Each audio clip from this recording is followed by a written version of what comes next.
Hello guys, welcome to my channel. பார்த்தோன்னே தெரிஞ்சிருக்கோம் இன்றைக்கி எதை பற்றி பார்க்க போகிறோன்னா மணி பிளான்ட் தான். மணி பிளான்ட் வந்து நம்ம மண்ணில் வளர்க்குறதுக்கும் தண்ணியில் வளர்க்குறதுக்கும் வித்தியாசம் இருக்குது. மண்ணில் ஈஸியாக வந்துடும், தண்ணியில் வளர்க்கும் போது சீக்கிரமாக அழுகி போயிடும். ஸோ அப்படி அழுகி போகாமல் இருக்கிறதுக்கு என்னென்ன பண்ணணும் அப்படிங்கிற டிப்ஸ் தான் பார்க்க போகிறோம். ஸ்டார்டிங்கில் வந்து நான் இந்த ஃப்ளவர் வாஷில் தான் மணி பிளான்ட் வளர்த்தேன். நான் பண்ண பெரிய தப்பே அதுதான். எப்போல்லாம் இதில் மணி பிளான்ட் வைக்கிறோனோ அப்போல்லாம் அது அழுகி போயிடும். நம்ம மண்ணில் வைக்கிற அதே பிளான்ட்டு தான் தண்ணியிலையும் வைக்கிறோம். அப்போ ஏன் வரல அப்படின்னும் போது தான் நான் இதை ரியலைஸ் பண்ணினேன். நான் வந்து அந்த ஃப்ளவர் வாஷ்லேயும் வச்சுருந்தேன். இது வந்து பாட்டிலோட பாதியை கட் பண்ணி அதில் தண்ணி ஊற்றி அதுலேயும் வச்சுருந்தேன்.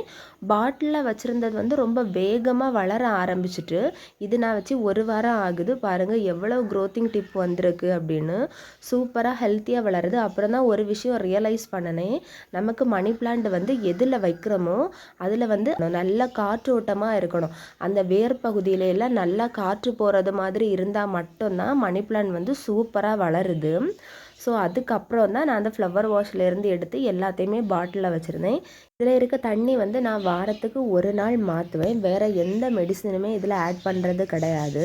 நல்ல காற்றோட்டமாக இருக்கக்கூடிய ஒரு பாட்டில் வச்சுட்டிங்கனாலே மணி பிளான்ட் வந்து சூப்பராக வளரும். இந்த செடி மண்ணில் ஒரு சின்ன தொட்டியில் வச்சுருந்தேன். பக்கத்தில் ஒரு மரம் இருந்தோன்னா அதில் பேலன்ஸுக்காக கட்டி வச்சுருந்தேன். அது அதில் படர்ந்து பாருங்கள் எவ்வளோ பெரிய லீஃப்னு நானே நினைக்கல. ஸ்டார்டிங்கில் சின்ன லீஃபாக தான் வந்துட்டு இருந்துச்சு. அப்புறம் போக போக எவ்வளோ பெரிய லீஃபாக வந்திருக்கு. எனக்கு ரொம்ப சந்தோஷம் பார்த்ததும். மணி பிளான்ட் வந்து வளர்க்குறது ரொம்ப ஈஸி. நீங்கள் மீன் வளர்க்குறீங்க அப்படின்னா அந்த மீன் தண்ணியை கூட மணி பிளான்ட் வளர்க்குறதுக்கு எடுத்துக்கலாம். ரொம்ப சூப்பராகவே வளரும். இல்லை நார்மல் வாட்டர் உங்களுக்கு கிடைச்சுனாலும் அதுவும் ஓகே தான். ஸோ இந்த 2 விஷயந்தான்.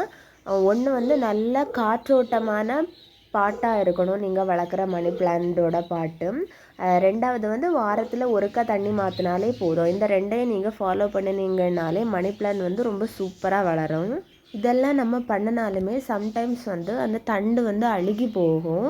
அப்படி அழுகி போச்சுன்னா வந்து அதை கட் பண்ணி ரிமூவ் பண்ணி எடுத்துட்டா பிரச்சனை இல்லை. நான் அதுக்காக எந்த மெடிசனுமே இதில் ஆட் பண்ணுறது கிடையாது. இது வரைக்கும் அப்படி மொத்தமாக அழுகி போனதில்லை. அந்த ஃப்ளவர் வாஷில் வச்சது மட்டும்தான் அப்படியே அழுகி போயிருக்கு. இது வந்து இதில் எல்லாம் அந்த பிரச்சனை இல்லை. ஸோ நல்லா காற்றோட்டமாக இருந்தாலே மணி பிளான்ட் வந்து அழுகி போகாது. ஓகே, நெக்ஸ்ட் வீடியோவில் பார்க்கலாம். பாய்.